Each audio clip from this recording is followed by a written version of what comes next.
នៅពេលដែលខ្ញុំចាប់ផ្ដើមយល់សប្តិហ្នឹងគឺខ្ញុំបានឃើញមនុស្សស្រីម្នាក់បានចាប់ម៉ាក់ខ្ញុំឡើងទៅខាងលើនៅពេលដែលគាត់ចាប់ម៉ាក់ខ្ញុំឡើងទៅខាងលើហ្នឹងគឺគាត់បាននិយាយថាហើយត្រូវយករបស់អីសែនមកឲ្យអញ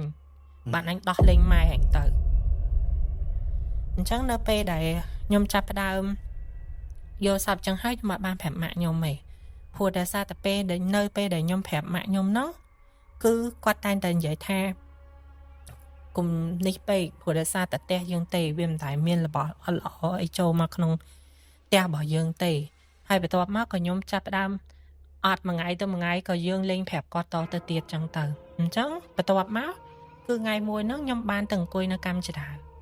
នៅពេលដែលខ្ញុំអង្គុយនៅកម្មចដាហ្នឹងប៉ារបស់ខ្ញុំគាត់រត់ចុះពីលើហ្នឹងមកចដាខាងក្នុងឬចដាខាងក្រៅចដាខាងក្នុងផ្ទះរបៀបហើយយើងមានមួយជាន់អញ្ចឹងហើយវាមានអាចដានៅខាងលើមួយទៀតចឹងទៅចឹងនៅពេលហ្នឹងគឺគាត់ប្រាប់ថាកុំអង្គុយនៅហ្នឹងទៅអង្គុយនៅមុខតែខ្ញុំរឹងខ្ញុំអត់ទៅទេចឹងនៅពេលហ្នឹងគឺខ្ញុំចាប់ផ្ដើមអង្គុយមើលធម្មតាហើយខ្ញុំចាប់ផ្ដើមអូខ្ញុំមានអារម្មណ៍ថាពីណាគេនៅលើក្បាលខ្ញុំនៅពេលដែលខ្ញុំក៏លេចមើលទៅខាងលើហ្នឹងម្នាក់ស្រីហ្នឹងអោតក្បាលមើលខ្ញុំមិនចេះ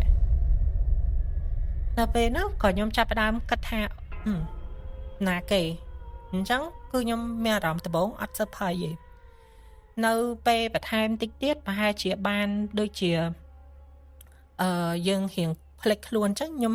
ចង់ដឹងថាមានមនុស្សនៅមើលខ្ញុំទៀតអត់